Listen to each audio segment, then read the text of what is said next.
قرآن کو ذریعہ معاش بنایا جائے گا۔ حضرت جابر رضی اللہ عنہ فرماتے ہیں کہ ہم قرآن شریف پڑھ رہے تھے اور مجلس میں عرب کے شہریوں کے علاوہ دیہات کے باشندے اور غیر عرب بھی تھے۔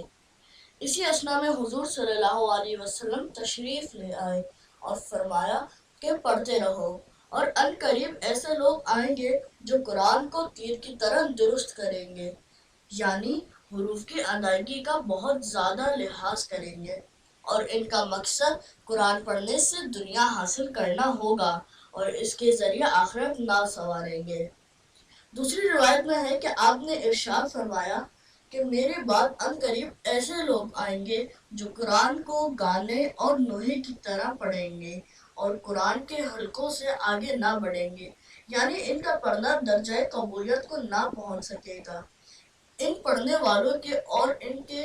قرات سن کر خوش ہونے والوں کے دل فتنہ میں مبتلا ہو جائیں گے۔